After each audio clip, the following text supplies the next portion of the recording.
मेरा नाम इशिका है। मेरी उम्र 18 साल है। मैं अपने बड़े भाई और माँ के साथ रहती हूँ। मेरे बड़े भाई का नाम मोहन है। मेरी माँ मेरे भाई से बहुत ही प्यार करती है और मेरी माँ को मेरे भाई पर बहुत गर्व था, जैसे कि हर माँ को अपने बेटे पर होता ही है। लेकिन मेरी माँ तो मेरे भाई को कुछ ज्यादा ही झूठी तारीफ करती थी। इतनी तारीफ की असल जिंदगी में वह इतना अच्छा इंसान नहीं था। जब मेरे भाई को गुस्सा आता तो मेरी माँ के साथ वह तेज आवाज में ही बातें करता था। वह मेरी माँ को कोई भी बात नहीं सुनता था। फिर भी माँ को भाई में कोई भी दोष नजर नहीं आता था। भाई ने मुझे आगे पढ़ाई के लिए भी मना कर दिया। माँ ने बहुत कोशिश की भाई को समझाने की और बोली, अगर लड़की 12वीं बाद ही घर बैठ जाएगी तो मोहल्ले वाले बहुत हंसेंगे। पूरे मोहल्ले में मेरे भाई से सब लोग बहुत डरते थे। लेकिन जैसे धीरे धीरे भाई की कमाई बढ़ती गई, मेरा भाई कुछ आवारा सा हो गया। उसने बुरी आदतें लग गई। अब तो भाई सिगरेट भी पीने लगा था और रोज रात को देर से घर आता, और जब घर वापस आता तो उसने शराब पी रखी होती और क्या क्या उल्टे सीधे काम करता था। हमें तो कुछ पता ही नहीं था। लेकिन मेरी माँ की बड़ी पुरानी सोच थी कि लड़के की शादी कर दो तो वह सुधर जाएगा, बिल्कुल ठीक हो जाएगा, जिम्मेदारी बढ़ जाएगी और पत्नी घर में आ जाएगी तो फिर वह बाहर भी नहीं जाया करेगा और सारे गलत संगत को छोड़ देगा। लेकिन यह बहुत ही बुरी सोच थी। जिस लड़की को आप अब शादी करके अपने घर ला रहे हैं, वह कोई डॉक्टर तो नहीं है जो आकर आपके बेटे को ठीक करेगी, और ना ही शादी कोई इलाज का तरीका है। शादी तो एक जिम्मेदारी है जो किसी ऐसे इंसान पर पड़नी चाहिए जो इसको अच्छे से समझ सके। फिलहाल कुछ दिनों बाद मेरे भाई की शादी हो गई और भाभी हमारे घर आ गई।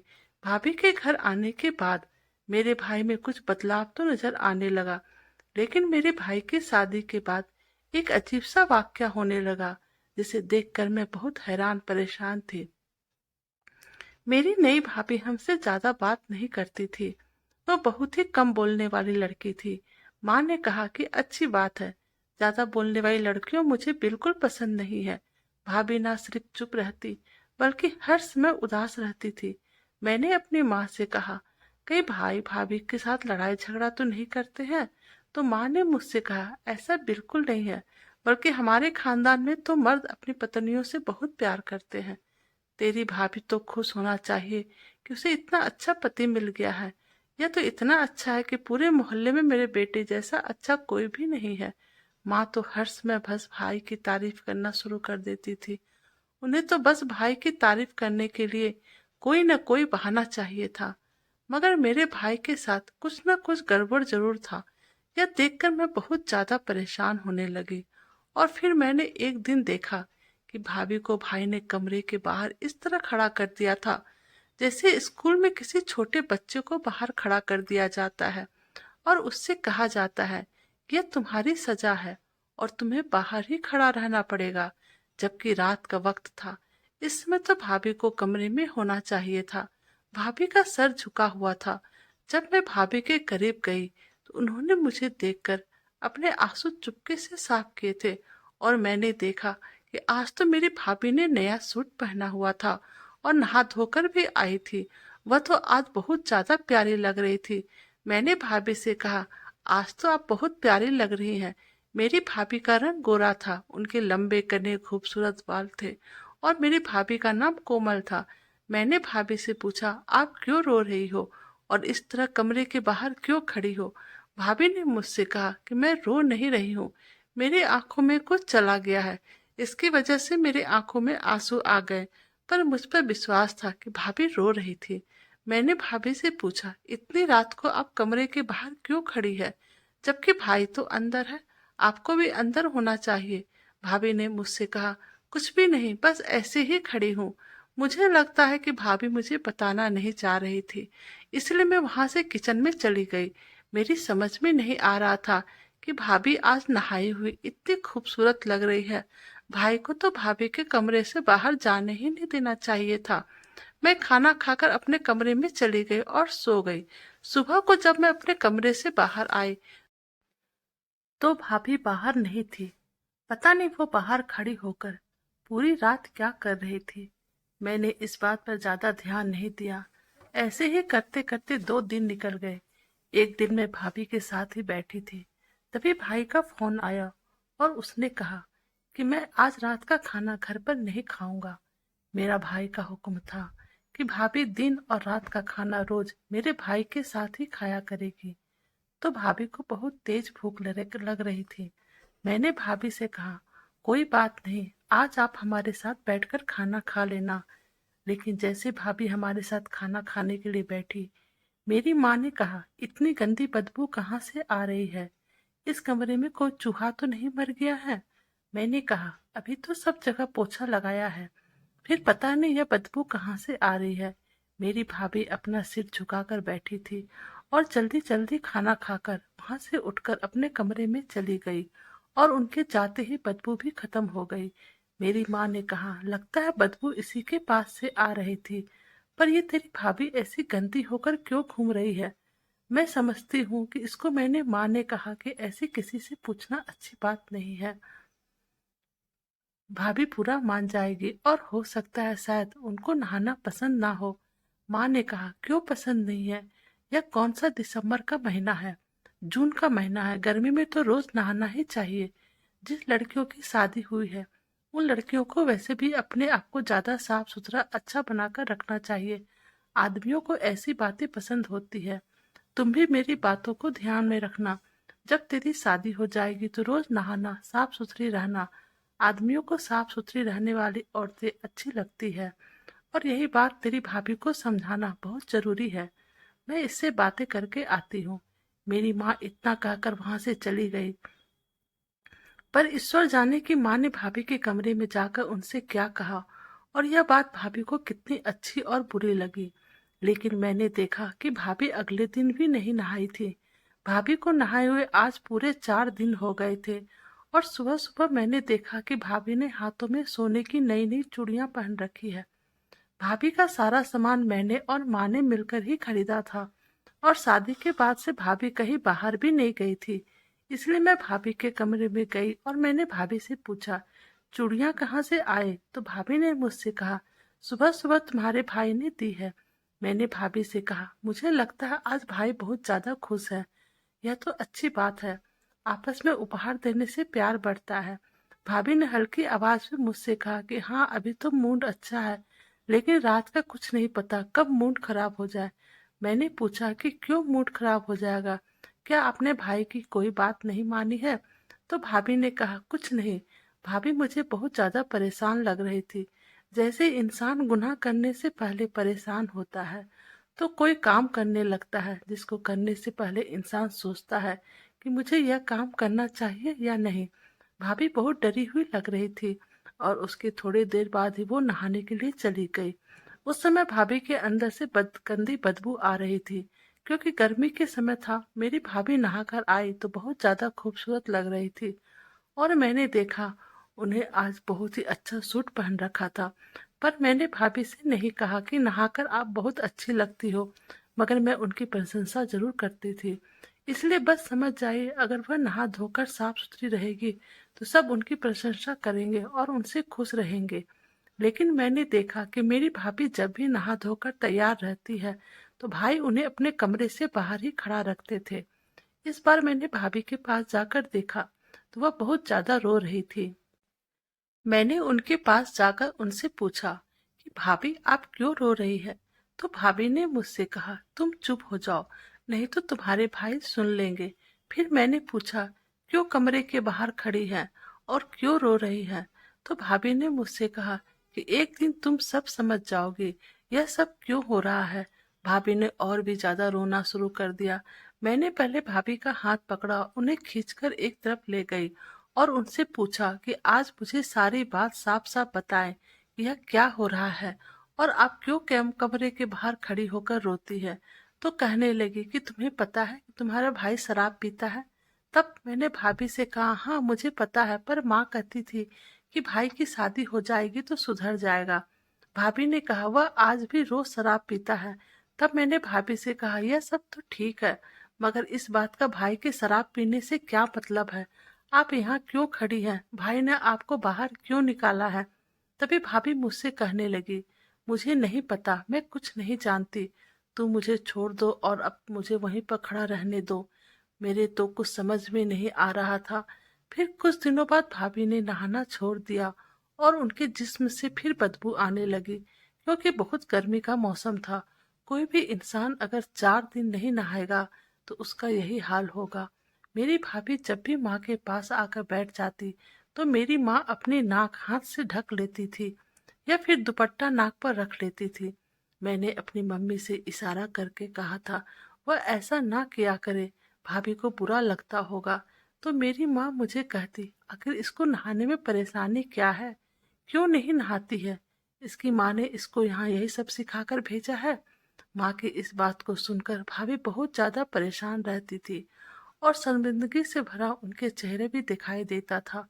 लेकिन मैंने देखा भाभी जब जब नहाती थी तो भाई उसको कमरे के दरवाजे के बाहर खड़ा कर देते थे। जिस दिन भाभी नहीं नहाती थी तो भाई भाभी का बहुत ज्यादा ध्यान रखता था। वह भाभी के लिए उपहार भी लेकर आता। रात को उसको खाने के लिए आइसक्रीम भी लाकर देता था। भाई भाभी के इतने नखरे उठाता था और उनको इतना प्यार भी करता था। फिर जिस दिन भाभी नहाकर नया सूट पहनकर तैयार रहती तो न जाने क्यों मेरा भाई भाभी को कमरे के बाहर खड़ा रखता था। इन सब का क्या मतलब था? माँ तो कहती थी कि आदमियों को साफ सुथरी औरतें पसंद होती है, जिसके जिस्म से खुशबू आ रही हो, जिसने अच्छे से बाल बनाया हो, अच्छे अच्छे कपड़े पहने हो। मेरी भाभी तो इतनी सुंदर थी, उसका रंग भी गोरा था और भाभी पर हरा रंग का सूट बहुत अच्छा लगता है। लेकिन पता नहीं वह क्या चक्कर था कि जिस दिन भाभी बहुत ज्यादा साफ सुथरी अच्छी लगती थी, भाई उनसे झगड़ा करके उन्हें कमरे से बाहर निकाल देते थे। जिस दिन उनके जिस्म से बदबू आ रही होती थी, भाई उनके खूब नखरे उठाता था। अब मुझे कुछ कुछ शक हो गया और अब मुझे पता लगाना था कि इस घर में आखिर हो क्या रहा है। मेरे भाई के कौन से गंदे शब्द हैं? एक दिन मैं भाभी से पूछ रही थी तो भाभी बोल रही थी कि तुम्हें सब कुछ पता चल जाएगा। तभी कुछ दिनों बाद मुझे मौका मिल गया। सब कुछ मेरे ही हिसाब से हो रहा था। मेरी भाभी सुबह सुबह अचानक अपने मायके चली गई। भाभी को उसकी मम्मी का कॉल आई थी और उन्हें पता चला कि उनकी मम्मी का तबीयत बहुत ज्यादा खराब है। मेरी माँ भी घर पर नहीं थी, मेरी मौसी के घर गई हुई थी। तभी भाभी का मेरे पास फोन आया और उन्होंने मुझसे कहा कि तुम्हारा भाई मेरा फोन नहीं उठा रहा है। जब वह घर आए तो उसको बता देना कि मैं अपने माँ के यहाँ गई हूँ और मेरी मम्मी की तबीयत खराब है, नहीं तो तुम्हारा भाई मुझे बहुत डांटेगा। मैंने भाभी से कहा, क्यों डांटेगा? मायके जाना कोई बुरी बात है क्या? आप मायके नहीं जा सकती? तब भाभी ने कहा, जा सकती हूँ मगर बिना बताए जाना तो गलत बात है ना।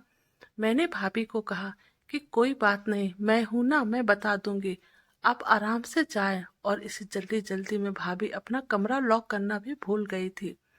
भाभी के घर से निकलते ही एक प्लान मेरे दिमाग में आया और मैंने सोच लिया था कि मुझे क्या करना है। मेरा भाई घर आया तो सीधा अपने कमरे में चला गया और आवाज देने लगा कि मेरे लिए पानी लेकर आओ। मैं जल्दी जल्दी नहाकर भाभी के कपड़े पहनकर खड़ी हो गई और इस तरीके से खड़ी हुई कि भाई को सिर्फ मेरे पैर ही दिखे। मैं भी कोई कच्ची गोलियां नहीं खेली थी, मैंने चप्पल भी भाभी के ही पहनी थी और मेरा रंग भी भाभी की तरह ही गोरा था। अभी मैं कमरे के बाहर खड़ी हुई तो मेरा भाई अजीब तरह की बातें करने लगा। मुझे पहले भाई की बात समझ में नहीं आई, लेकिन धीरे धीरे जैसे ही मुझे भाई की बातें समझ में आने लगी, मेरे पैरों के नीचे से जमीन ही निकल गई। भाई ने कहा, आज तो फिर से नहाई है, बड़ी साफ सुथरी बनी रहती है। अगर तू नहीं नहाएगी तो क्या हो जाएगा? तेरी खूबसूरती खत्म हो जाएगी, तेरा रंग काला हो जाएगा, तेरे हाथ पैर भी काले पड़ जाएंगे। तो बड़ी पूजा पाठ करने वाली औरत है ना, तेरे से ज्यादा अच्छी औरत इस दुनिया में है ही नहीं, इसलिए तो रोज रोज नहाती है। मेरा भाई ने ऐसा कहा और कोई चीज उठाकर मेरे पैरों पे दे मारी। अब क्या भूत बनकर खड़ी हो? आज मैं तुझे तेरी औकात याद दिलाता हूँ। लात के भूत बातों से नहीं मानते, इसलिए मेरे आने से पहले ही यहाँ नहाकर खड़ी हो गई है। तूने मेरी मना करने पर भी नहाने की गलती कैसी की? आज मैं तुझे अच्छी तरह से समझा कर रहूंगा। रोज बातें सुनने की तुझे आदत सी हो गई है। आज मैं तुझे अपने हाथ चलाकर भी दिखाता हूँ। जब मैंने तुझे कहा कि मुझे नहाई हुई औरत बिल्कुल पसंद नहीं है, तो फिर तू क्यों नहाती है? मेरा भाई तेज तेज से पूरी तरह चीख रहा था। आज मुझे पता चल गया था मेरी भाभी इतनी डरी हुई क्यों रहती थी और रोज रोज क्यों नहीं नहाती थी। क्योंकि मेरा भाई उनको नहाने से सख्त मना करता था और नहाने के लिए उनसे झगड़ा करता था। लेकिन मुझे यह नहीं समझ में आ रहा था कि भाभी के नहाने से मेरे भाई को क्या परेशानी है। मैंने भाई को और ज्यादा बातें सुनना शुरू कर दी। एक काम करने से तुझे मना किया, लेकिन फिर भी तुम यह काम करती हो। तो क्या चाहती हो कि मैं तुझ पर गुस्सा ना करूं? थोड़ी ही देर बाद मेरा भाई गंदी गंदी गालियां बकने पर आ गया और अब मैं ज्यादा सब्र नहीं कर सकती थी। मैंने पर्दा हटाए और भाई के कमरे के अंदर चली गई। मेरा भाई मुझे देखकर बहुत ज्यादा हैरान और परेशान था और मैं भाई को देखकर, क्योंकि मेरा भाई को अजीब सी चीज खा रहा था जिससे बहुत ही गंदी बदबू आ रही थी। मेरे भाई ने मुझे अपने कमरे में देखकर कहा, तू यहाँ अपनी भाभी के कपड़े पहनकर क्या कर रही है? तुम्हारी भाभी कहाँ है? मैंने कहा कि भाभी अपनी माँ के घर गई है। मैंने भाई से कहा, आप यह क्या गंदी चीज खा रहे हैं? यह खाना तो सही नहीं है। आपको यह नहीं खाना चाहिए। मेरी बात सुनकर मेरा भाई बहुत ज्यादा हैरान रह गया। उसने अपना सर नीचे झुका लिया और मुझसे पूछा, क्या तुमने मेरी सारी बातें सुन ली? मैंने कहा, हाँ, सारी बातें सुन ली। आखिर क्या बात है? अब आप मुझे बताएंगे? आप भाभी के साथ इस तरह का व्यवहार क्यों करते हैं? इतनी अच्छी पढ़ी लिखी भाभी है और आप उनके साथ ऐसा व्यवहार कर रहे हैं। क्या हो जाएगा अगर भाभी नहा लेगी तो? और आप यहाँ बैठकर ये गंदी चीजें क्यों खा रहे हैं, जबकि घर में इतना अच्छा खाना पका हुआ है? भाभी अपने माँ के घर गई हुई है। उनकी मम्मी की तबीयत बहुत खराब है। भाभी ने मुझे कहा था जब आप घर वापस आए तो मैं आपको बता दूं, लेकिन मैं भाभी के साथ होने वाली हरकतों से काफी परेशान थी। मुझे देखना था कि भाभी के नहाने पर आप इतना गुस्सा क्यों करते हैं। फिर भाई ने मुझे ऐसी बातें बताई कि सारी बात सुनकर मैं दंग रह गई। भाई ने कहा कि पहले हमारे घर में बहुत ही गरीबी थी। इस वक्त तुम 4 साल की थी। तुम्हें याद भी नहीं होगा कि हमारे घर में इतनी गरीबी थी कि ठीक से खाने के लिए 1 रुपया भी नहीं होता था। मैं कहीं से भी 1-1 रुपया जोड़कर खाना लेकर आता था। वह खाना हम तीनों लोग मिलकर खाते थे। इसके बाद मैंने बड़ी कोशिश की, लेकिन मुझे कहीं भी काम नहीं मिला। मैं शकल सूरत से तो बहुत अच्छा था, लेकिन मुझे कोई हुनर नहीं आता था। मैंने पढ़ाई भी ज्यादा नहीं की थी, तो मुझे कुछ समझ नहीं आता था कि मैं क्या करूं। पापा भी हमारे साथ इस दुनिया में नहीं थे, इसीलिए मैं इस गरीबी से बहुत तंग आ चुका था। फिर एक दिन मैं लाल तांत्रिक बाबा के पास गया और उसने मुझसे कहा कि तू एक टोटका कर ले, इसके बाद तेरे पास पैसे की कभी कमी नहीं होगी।